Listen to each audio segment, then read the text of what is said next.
ప్రియవ్రతుని యొక్క కథని, ఉత్తానపాదుని యొక్క కథని వాటిని కూడా మనకి వివరిస్తున్నారు. ఉత్తానపాదుడు అని ఓ మహానుభావుడు, కర్దమ ప్రజాపతి యొక్క సంతానం 5గురిలో. ఆయన ఉత్తానపాదుడికి 2 సంతానం ఉన్నారు, సురుచి, సునీతి అని. సహజంగా ఎవరికైనా నీతి కావాలా, రుచి కావాలా అంటే రుచికే ఇష్టపడతారు తప్ప నీతి ఎవరికి ఎక్కుతుందండి? మంచి నీతి చెప్తే ఎవడు మాకొద్దు పొమ్మంటారు. రుచి మీదే ప్రతివాడికి, అక్కడ పులిహార ఉంది, అక్కడ ఇంకోటి ఏవో ఉన్నాయంటే వాటి మీద రుచి ఎక్కువ తప్ప సునీతి మీద అంటే నీతి మీద రుచి ఉండదు.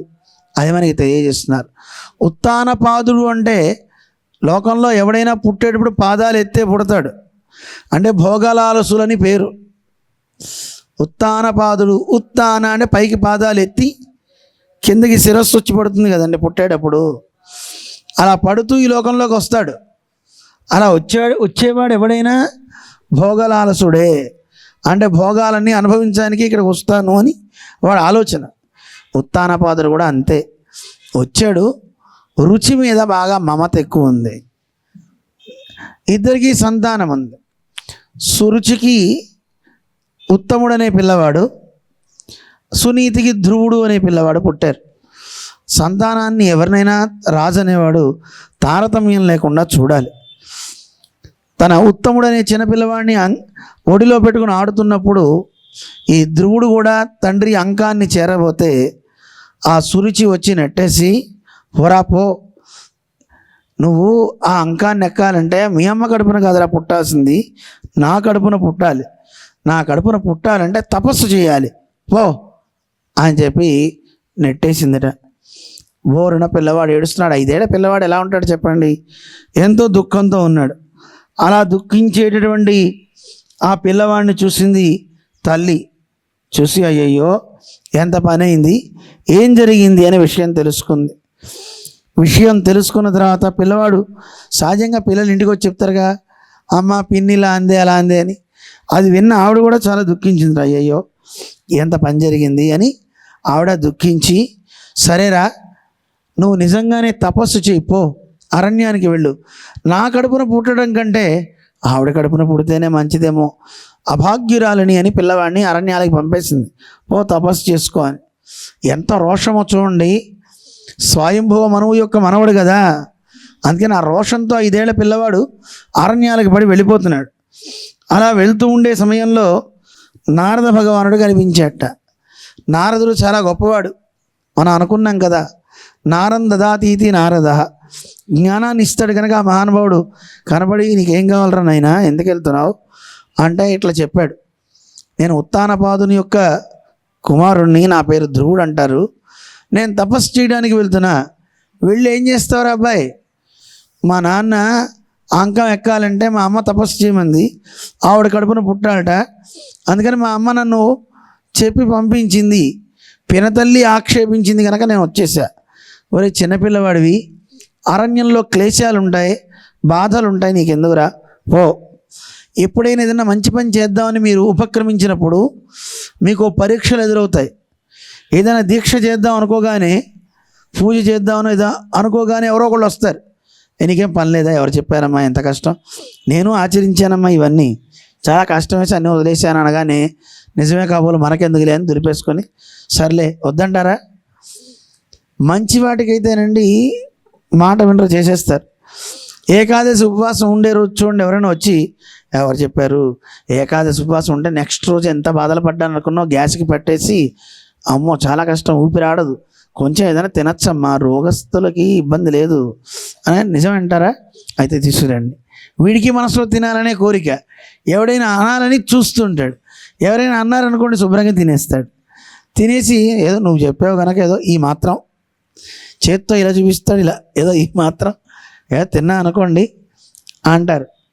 అందువల్ల నిజంగా ఒక వ్రతం చేస్తుంటే, ఒక మంచి చేస్తుంటే దాన్ని ప్రోత్సహించి వాడిని ముందుకు నడపాలి. కానీ నడిపేవాళ్ళు చాలా తక్కువ ఉంటారు. అది మనకు పరీక్ష.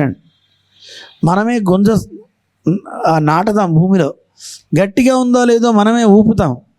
అలా ఒక పరీక్ష ఎదురవుతుంది. ఆ పరీక్షకు నిలబడేవాడే విజేత అవుతాడు, లేకపోతే వాడు విజేత కాలేడు. ఈ ధ్రువుడు పిల్లవాడు వెళ్తున్నప్పుడు నారద భగవానుడే వచ్చి ఇలా పరీక్ష పెట్టినప్పుడు, లేదు నేను వెనుదిరిగే ప్రసక్తే లేదు, నేను వెళ్ళి తీరుతా అన్నాడు. ఆ పిల్లవాడు ముందుకు వెళ్తుంటే నారదుడు చూసి ఆనందం వేసింది. ఒరే నాయనా, నిన్ను చూస్తే నాకు చాలా ఆనందంగా ఉంది. సరే, నీకు ఒక మాట చెప్తా విను. ద్వాదశాక్షరి మంత్రాన్ని నీకు ఉపదేశిస్తా అని ఓం నమో భగవతే వాసుదేవాయ అనే మంత్రాన్ని ఉపదేశించి, ఈ మంత్రాన్ని నువ్వు చక్కగా జపం చెయ్యి. ఇక్కడికి యమునా నదీ తీరంలో మధువనం అని పేరుంది. ఆ వనం దగ్గర ఉండు, అక్కడ నువ్వు తపస్సు చెయ్యి. అక్కడ చాలా మంచిది. పుణ్యం మధువనం యత్ర సాన్నిధ్యం నిత్యదా హరేహే. ఆ మధువనంలో యమునా తీరంలో శ్రీహరి ఎప్పుడూ అక్కడ ఉంటాడు రా నాయన. నువ్వు వెళ్ళి తపస్సు చేస్తే అక్కడ తొందరగా ఫలిస్తుంది, అక్కడికి వెళ్ళు. చూసారా, స్థలాన్ని కూడా గురువే చెప్పాడు. ఏ స్థలంలో చేస్తే అతనికి మంచి జరుగుతుందో స్థలానికి ఒక గొప్ప ప్రభావం ఉంటుంది. ఉపదేశించే గురువు కూడా ఒక శక్తి ఉంటుందండి. అందువల్ల ఉపదేశం ఎక్కడ పడితే అక్కడ తీసుకుంటే ప్రయోజనం లేదు. ఉపదేశించే గురువు కూడా సమర్థుడై ఉండాలి. అలాంటి గురువు ఉపదేశించి ఇలా చెయ్యి అన్నాడంటే నమ్మకంతో వెళ్ళి చేస్తే తప్పకుండా వాడికి భగవత్ సాక్షాత్కారం అయి తీరుతుంది, కార్యసిద్ధి అవుతుంది అంటారు. అందువల్ల అక్కడికి వెళ్ళాడు. వెళ్ళి ఆయన తపస్సు చేయడం కోసం ఏకాగ్ర చిత్తుడై ఆయన అక్కడికి వెళ్ళాడు. అయితే ఈ వాసుదేవ మంత్రాన్ని ఎవరైతే గనక పగలు రాత్రి ఆయన తేడా లేకుండా వారం రోజులు జపం చేస్తారో, 7 అహోరాత్రాలు కనుక నిద్ర లేకుండా ఈ జపం చేస్తే వాళ్ళకి ఖేచరుడు కనపడతారటండి. ఖేచరుడు అంటే ఆకాశంలో తిరిగేవారు అన్నమాట. అలా ఆకాశంలో తిరిగేటటువంటి ఖేచరులు కనపడతారట. ట్రై చేద్దామా? ఎందుకండి, మనకి ఆ ఖేచరుడు వద్దండి, స్వామి కనపడితే చాలా. సర్వేశ్వరుడు కనపడాలి. ఆయన కనపడితే మిగతా వాళ్ళంతా వచ్చి మన పాదాల మీద పడతారు. మనకెందుకు, ఎవరు ఎక్కడుంటే అక్కడ సుఖంగా ఉండుగాక. మనం చక్కగా భగవన్నామం ఉన్నం భగవతే వాసుదేవాయ అని జపిస్తే చాలు. ఆ మంత్రాన్ని చెప్పాడు ఆయన. చెప్పి స్వామిని ధ్యానం చెయ్యి. కిరీటినం కుండలినం కేయూర వలయాన్వితం కౌస్తుభాభరణగ్రీవం పీత కౌశేయవాససం. చక్కని పీతాంబరాన్ని ధరించి కిరీటము, అలాగే ఆభరణాదులన్నీ కలిగి ఉన్నటువంటి స్వామి. అలాంటి ఆ స్వామిని దర్శించు. ఏ స్వామిని ఉపాసిస్తామో ఆ ఉపాసించే స్వామి శాంతంగా ఉండాలట, నవ్వుతూ ఉండాలట. మింగేస్తాను రోయ్ అన్నట్టు ఉండకూడదు దేవుడి ప్రతిమ. ఉగ్రంగా ఉండద్దు. మనం ఆరాధించే మూర్తి ఎలా ఉండాలి? ప్రసన్న వదనేక్షణం. ప్రసన్నమైన ముఖారవిందంతో నవ్వుతూ ఉండే మూర్తిని తాం అర్చయేత్ తాం ప్రణమేత్ అంటారు. అలాంటి మూర్తిని ఆరాధించి నమస్కరిస్తే వాడు మంచి ఫలాలు పొందుతాడు.